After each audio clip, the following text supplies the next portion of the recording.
Welcome back. One final point before we go. In case we needed any more evidence that the Democratic Party and liberals in their pink genitalia hats are anti-woman, here we go.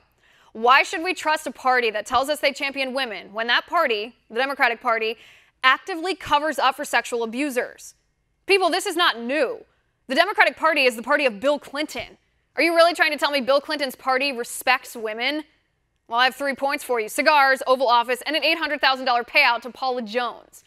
Are you liberals really trying to tell us that Republicans are the ones waging a war on women?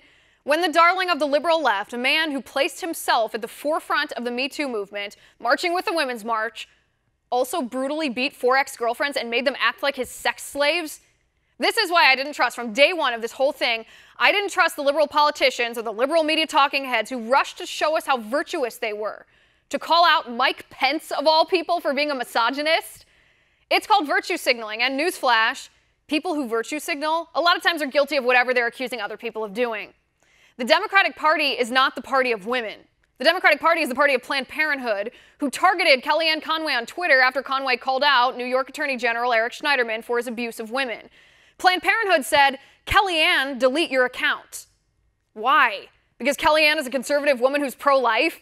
Because Planned Parenthood is so quick to defend monsters like Eric Schneiderman, who slap women in the face so hard the women have to get medical care? Just as long as that man supports abortion. Well, Eric Schneiderman does support abortion. Schneiderman served as a Planned Parenthood abortion clinic escort back in the day and brags about it to this day. Funny, maybe that's why Planned Parenthood is so lukewarm about condemning his sexual abuse. But Schneiderman's in good company at the Women's March, isn't he? With Harvey Weinstein. Weinstein marched too. They say that's where Weinstein went to case his next victim. Meanwhile, co-founder of the Women's March, Linda Sarsour, tells women Sharia law is good for us. You know, the Sharia law that allows men to beat their wives as long as the rod they use isn't larger than a thumb.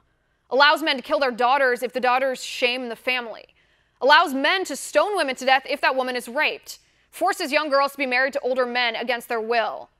Are you getting why I and people like me don't trust liberals when they say their party fights for women? I don't trust liberal politicians in pink pussy hats because of Harvey Weinstein, Linda Sarsour, and Eric Schneiderman. Remember Al Franken? He groped a woman while she was sleeping and he took a picture of her.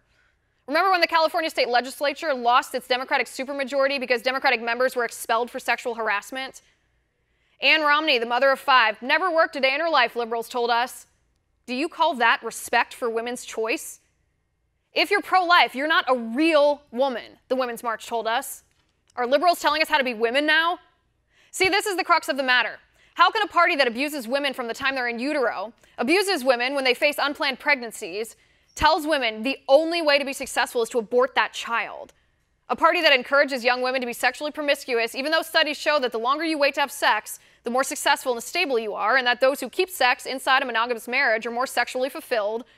A party that tells little girls it's wrong to dream about their weddings and Prince Charming. That is from former First Lady Michelle Obama.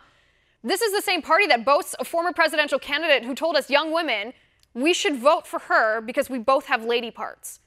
Why would I and people like me believe the Democratic Party, who disrespects women from the moment we're conceived until we redeem ourselves by voting for their pantsuit mafia? Why would I believe this party that covers up the political affiliation of the Democratic power player Eric Schneiderman, who brutally beat 4 women? Why would I believe they actually respect and support women? Their track record shows they don't. And that's my final point. You can reach me on Twitter at Liz_Wheeler. If you like the show, please send me an email at oann.com/contact. In the meantime, catch us here tomorrow at 9 p.m. Eastern. And until then, have a good night.